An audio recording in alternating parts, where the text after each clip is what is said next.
Welcome to the Jeff Crilley Show. And now, here's Jeff Crilley. Welcome back. I'm especially interested in this segment because I think everybody, they get their property tax bill, they complain about it, but they don't do anything about it. And my next guest, Evan Fetter, he is with Lower My Texas Property Taxes. Welcome to the Jeff Crilley Show. Thank you very much. Awesome. Okay, so I think people would often be surprised how much they could save if they consulted someone like you. Correct. I think a lot of people don't pay attention to it until it's too late, and they miss several years of potential reductions, or they haven't filed a homestead exemption, or they don't have the over 65 exemption when they should, and they sort of need an analysis of what they're able to do and what might help them out. Give us an idea of how you go about doing what you do. You're comparing similar homes or crime rates, or how do you do what you do? We look at a bunch of different issues. We look at comps. We look at the condition of the home. We make sure that the appraisal districts have the home's correct information. A lot of times we find that they don't have the correct square footage, which doesn't benefit the client. They don't have the right amount of bedrooms. They have more square feet than what the client has. They have more bedrooms. Sometimes I found they have a pool listed when they don't have a pool, and all of those go into when they're making up, what the values are going to be. Right. Now, a person, I guess, could do it themselves, but tell us why that would not be a good idea.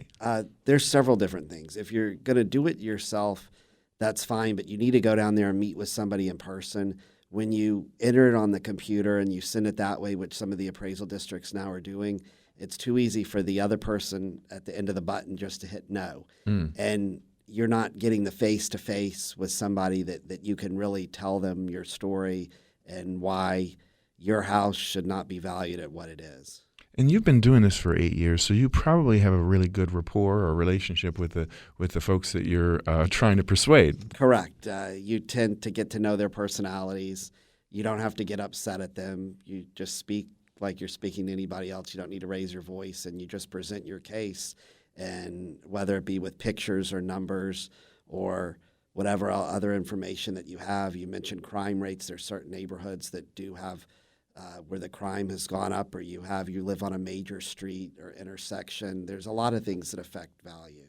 I would suppose after a while, after seeing some of the same faces year after year and telling them the truth and arguing your case, they kind of know, well, if Evan's on this, it's probably true. And right. I think there's the good tax people, and then there's the ones that aren't so good.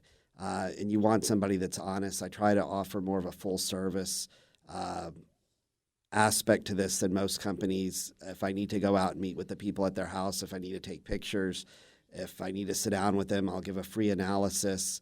If I can't get you reduced and don't save you actual taxes, there is no fee. A lot of the companies charge an upfront fee, which I never recommend because you don't know if they're actually going to go down there and do anything. Tell me one of your best success stories. You don't have to name names, but how significant could the savings be? I've saved, it depends on also the value of the house, but I do homes that are $30,000 and I do homes that are $4 and $5 million. And on some of the bigger homes, $4 and $5 million homes, I've saved people, $10,000, $15,000 in taxes. On the smaller homes, it makes a significant impact on somebody's monthly check, especially people that are over 65. And there's a misconception that your taxes are capped when you're over 65. Right. They're only partially capped. Your school taxes and your city taxes in Dallas, or your county taxes, school and county in Dallas are capped. But your hospital district, which includes Parkland, the community college, and your city still continue to go up. So this year, when you had a bunch of 10% increases, those go up, and that affects somebody. Do you find that if, let's suppose, an appraisal district is rolling in the dough, the property values keep going up and up and up. It's kind of a boom town. Do they play a little more nice, if you will, when it comes to a guy like you? So. I mean, the numbers support what's going on. I was down there the other day. I worked 68 homes, and I think I got 55 or 56 reduced. Mm. The ones that didn't get reduced, I mean, it just that there were homes on that block that sold for a lot of money, and no matter what you presented, they weren't going to get reduced. You've got to wait till the next year. And that's something that I'll tell some of my clients. Some people say, go ahead, try it anyway. Some people will say, yes, I understand what you're saying.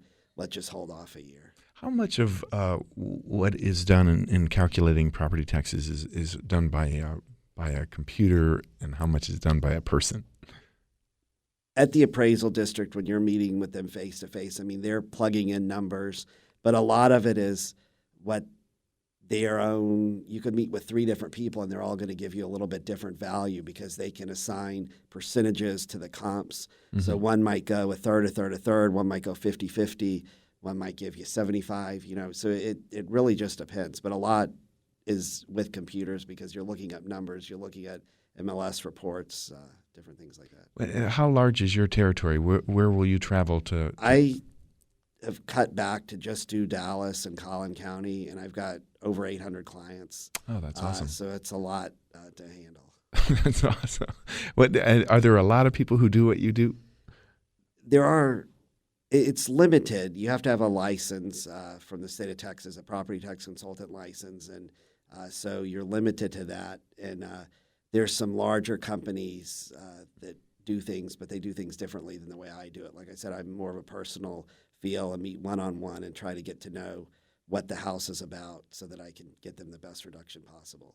Do you feel like a detective sometimes? That I've seen some pretty interesting things. I mean, people will take you in their house, they'll take you in their attics, they'll show you, floors that are rotted, drawers that don't close, all kinds of every little thing they think that might help, and a lot of it does help. So that the more that they're able to show me, the more that I'm able to document, the better reduction I'm able to get. So I guess loophole is not the right way to phrase it, but like if they've prepared the form wrong or they got the address wrong, does that give you a hall pass? Not really. I mean, it's pretty straightforward. May 31st is the deadline to file, and if you're late, there's no opening it back up or anything like that. You file by May 31st. I have until July 5th this year to get all my cases settled. So people will be calling me. I've had people call me at 11 o'clock at night on the 31st. Please file the protest for me. Wow. Don't get it left out. So. And is there a line at the on the 31st? I mean, is there a bunch of people standing there trying to? Yeah, well, the other day when I was there, I get appointments when I go down there just as a tax consultant. But and that's one of the reasons that people will hire me, because they don't want to take away from their work time. You don't know how long you're going to have to wait. So this past Wednesday, during part of the time when I was there, they had waits up to 2 hours. So a lot of my clients happen to be attorneys and doctors that can't take away from their office time to go down there and sit, and they don't know how long they're going to be there. Now, is court ever an option? I mean, is the judicial system, if you're not getting satisfaction and you believe that your client is right, I mean, is there... Right. The first step is to meet informally. The second step is to go before the board. The third step would be you could go to court, but over most homes, you're not going to save enough to realize that. So they have a new step that's called arbitration.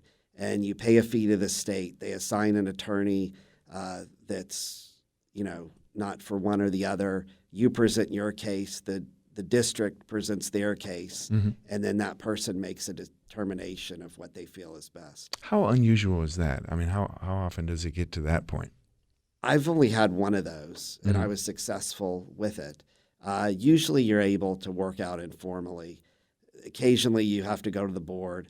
But the arbitration process is only going to be if there's something really unusual and for some reason nobody else wants to make that decision and they want a third party to do that, so it's not on their hands. And the crime rate can really make a difference? I mean, if you I've had that in certain specific neighborhoods where there's been an uptick in crime, especially if it's affecting values, because you can look and say, okay, here's the crime rate for this neighborhood, and the home values in that neighborhood have really dropped this past year, and people aren't buying them because of that. Does the weather ever play a role? Like if you're having a lot of cracking of foundations? We have a lot of clients that have a lot of cracking, foundation issues, the bricks outside, and depending on how bad that is, if it's minor, it might not be that big a deal. But if you've got a crack on the outside and then you walk inside the room on the other side of the wall and there's cracking there, and people present me with foundation bids, and I take that stuff down there. So. Wow, that's fascinating. I could talk all day.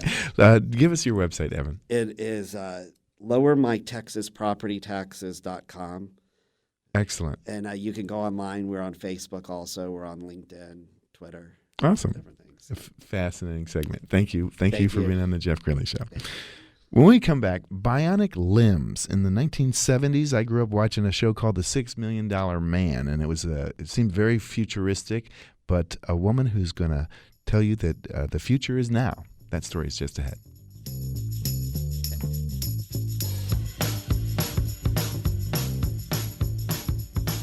More of the Jeff Crilley Show coming up.